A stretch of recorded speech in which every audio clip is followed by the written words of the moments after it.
Hello everybody, my name is Michael Millerman. I'm a PhD in political science, recently graduated from the University of Toronto, and some of you may have seen an article in the National Post. University of Toronto controversially awards a doctorate to translator of sanctioned Russian neo-fascists. Okay, so you can read the article, you can read my response to the article on my site, but I want to address one of the basic issues, okay, about what happened at the university, why it's controversial, why I defend what I did. So just to give you my basic view of what's at stake here. Okay, a bit of backstory. So first of all, the sanctioned Russian neo-fascist referred to in the title of the article is Alexander Dugin.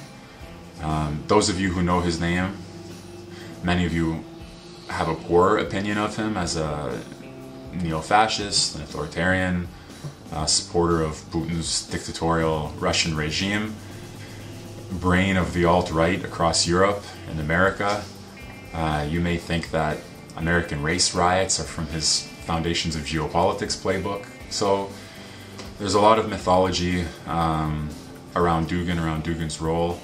But I'm going to leave all of that to the side because I started translating him and studying him in a completely different context for different reasons. So the backstory is relevant.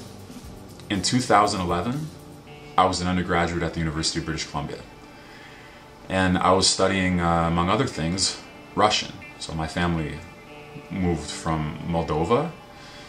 I was born in Canada. We spoke a little bit of Russian in the household, so I took the opportunity of learning, brushing up on my Russian at the university.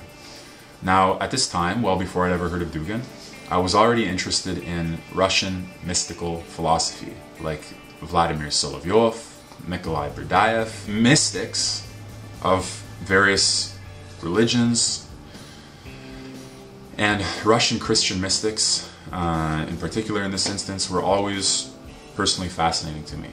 I wrote about them in the first years of my undergraduate studies. I continue to have an interest in mystical philosophy and its meaning on what it is to be human now.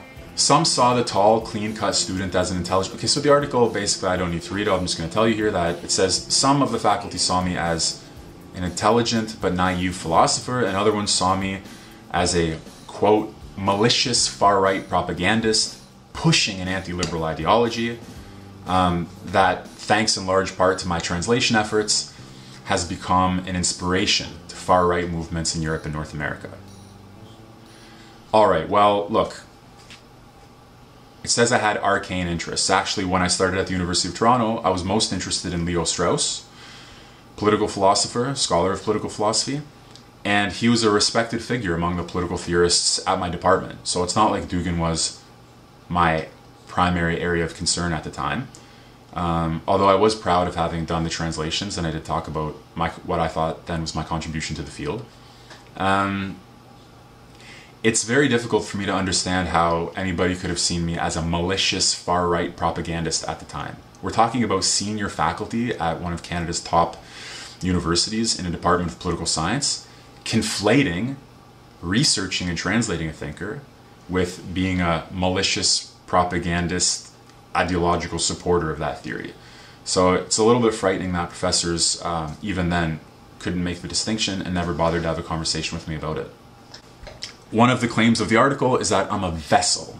I'm a vessel for this malicious... Not only am I a vessel for this horrible neo-Nazi, satanic, just pure evil menace to the West, okay, by virtue of my translations, I also am personally compromised.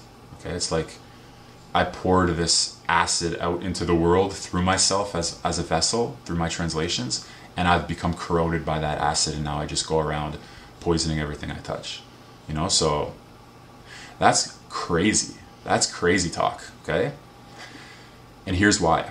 In my subfield of political science, which is called political theory, the basic idea is that you examine arguments, concepts, ideas, okay, worldviews that people may develop to think about and make sense of their political life, to justify institutions in some cases, or just to propose models of what politics is and what it should be. Plato, Aristotle, Hobbes, Machiavelli, Locke. Okay, famous names in the history of Western political thought. Some of you know additional modern names like Schmidt, okay, Heidegger, Nietzsche, their ideas and how they impacted how people think about politics. So those are the kinds of things political theorists, in principle, are supposed to study. There's a gap between political theory, its development of arguments, concepts, ideas, models, and so on, and political practice. Okay, whether that's a policy or a party or a movement. Because I read Plato's Republic and I learn from it, therefore, politically I must be a fascist. No, that those two things do not combine that way. Or, you know, because I read Derrida and I learn from him, therefore I must be a postmodern social justice warrior. No. If you're studying political theory correctly, it's not like the political theory ideas do not collapse immediately into action. You can entertain various sets of ideas in the history of political philosophy. You read Marx seriously, doesn't mean you're a Marxist. You read Nietzsche seriously, doesn't mean you love Hitler. Okay? Similarly, you read Dugin seriously, and it doesn't mean you're a neo-Nazi, ISIS-supporting, anti-Semitic, fascist, hater of the West, and lover of Satan, which is pretty much what some of the professors at my university concluded from my interest in Dugin. Wrongly, obviously. Why do I study him? Why do I think it's important? You know, why do I not regret the translations or apologize for them? Well, look, you can imagine at least 3 reasons. Let's say you believe Russia is your enemy, okay? You just know that. That's it. Russia is the enemy. Straight up. Okay, all right. So wouldn't it be helpful to learn something about how your enemy thinks of themselves, how they think of you, how they're trying to reconfigure, okay, your concepts, your ideas, like sort of their informational warfare playbooks? Would you rather those are unavailable to you or available to you? Okay, from the point of view of the defense of your own civilization, the defense of your own country, the defense of your allies. Okay, so you have an enemy. Like you're going to play chess with an opponent. He has a book that tells you how he thinks about chess, like what his favorite openings are, why he likes to sacrifice his rook or his bishop, what kind of psychological games he plays at the table. You're going to tell me that you'd rather go to that game unprepared or prepared? Translating Dugin's books is, in my view, of immense value, okay, to the defense of the West, to the defense of Canada, to the defense of anybody who thinks that Russia's an enemy. If you think that Dugin's works, to any extent, offer insight into one aspect of Russian decision-making, okay, Russian worldview, basically their chess playbook. That's obvious. Know your enemy. Why else? Let's go back to the chess analogy. You have this important match, you want to destroy your opponent, you know they have their blueprint that they wrote for themselves, let's say, you know, or for their coach wrote for them or something, you have access to it. 20 pages in, all right, that bishop sacrifice, kind of ingenious. These psychological mind games, maybe I can use some of that. So one thing is you know your enemy so that you can defend against them, so that you can fight against them, so that you can respond to them appropriately and not like at cross purposes, you know, once you see how they interpret what you do.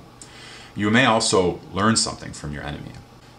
Now, there's another level, the level that for me has been primary motivation. Basically, philosophical impetus to want to know. It's basically like a desire, a love of knowing the relevant alternatives. Not necessarily for their policy implementation. I recognize that they have a policy value. I wish, frankly, that more people were willing to look at those Russian texts, not only Dugin's, but other people's as well, to analyze them for their policy-related significance. All of that is valuable. But there's also something valuable about the study of big ideas. There's something called the liberal arts. They're liberal arts because they're arts that liberate your mind from enslavement to narrow ideological confines. The defense of the life of the mind is one of the key principles of what makes Western civilization Western civilization. It's not compatible with the defense of the West to try to narrow the mind into a single ideological perspective. Part of what belongs to the Western tradition is the defense of the life of the mind. The life of the mind transcends limitations. Indoctrination and mental liberation, those two things are not compatible. Propaganda and free thinking, those two things are not compatible. So one of the reasons you study your enemies isn't just so that you can know how to defeat them, but because it's in the nature of the mind to want to go beyond party limits, beyond ideological limits, beyond national limits, beyond religious limits, to get aspects of the truth wherever they may be found. Christian thinkers can learn from Jewish, Muslim, Buddhist, atheists. Everybody can learn something valuable. I mean, at the peak of like the life of the inquiring mind from everybody else. That's not an obligation for everybody to do. There's a place for like the implementation of policies that assume the truth about some issue. You can't have politicians and policymakers and military officials always be sitting around wondering, I wonder what the truth of this issue genuinely is. Like maybe my enemy actually has something to teach me about the nature of human existence. No, there's a place for politics in the world, a big place for politics in the world. My only argument is that there's a place for philosophy in the world also. And I did think for some time that if it has a home in the world, the university would be its home. Not everywhere in the university. Like, I wouldn't expect Department of Engineering, mathematics necessarily to be always philosophizing about the meaning of existence. But departments of philosophy and those subsets of political science that work on political philosophy did seem to me, and do seem to me, to be places where free liberal, in the sense that I explained, liberal arts and inquiry can take place unobstructed and unimpeded without the threat of ideological persecution. Ideological persecution, here's what I mean by that. If you're in a classroom about, for example, like I've been a teaching assistant for a course on ideas and ideologies. Okay, ideas and ideologies, like a broad overview of the relevant political ideologies: liberalism, communism, anarchism, fascism, okay, libertarianism, and so on, conservatism. So imagine you're in such a class, you're going through a set of arguments, let's say, in favor of conservatism and against it, okay, in favor of libertarianism and against it.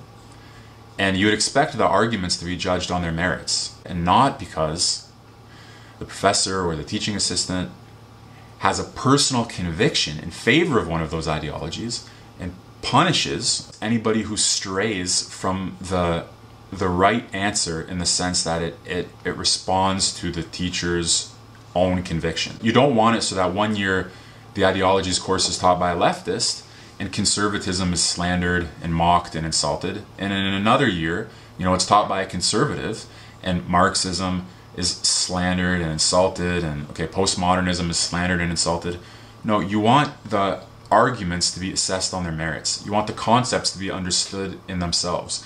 You want the authors to be read, with a little bit of patience and professional courtesy. So ideological repression, in my view, is where a professor or a teaching assistant or somebody short circuits the analysis of arguments, concepts, authors, writings to impose their personal political convictions, skewing the educational experience and making it less a matter of education and more a matter of indoctrination. So I wasn't really expecting that when I selected the professors that I wanted to work with in my dissertation, because they have a reputation as supporting free inquiry into political philosophy beyond the boundaries of ideology. That's why when I put my study of Alexander Dugin on the table from this perspective, I think there's something we can learn from him, not based on Googling his name, looking at him on Wikipedia for 10 minutes, seeing that he has some sort of nefarious associations, calling myself a Satanist, white nationalist, anti-Semite, anti-Ukrainian. No.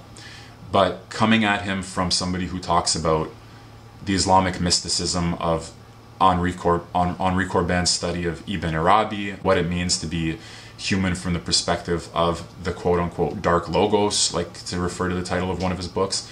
These theoretical, philosophical, genuinely, searching and seeking inquiries that he has in some of his books.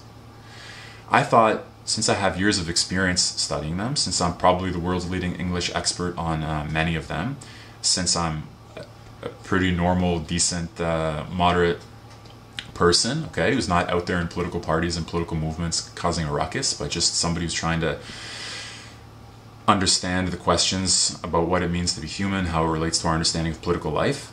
I thought for sure this was going to be welcome at the University of Toronto's Department of Political Theory. So it came as a bit of a shock to me when I was accused of being, as this article says, a malicious far-right propagandist. That's like saying, because I study Islamic mysticism, I must be from Al-Qaeda.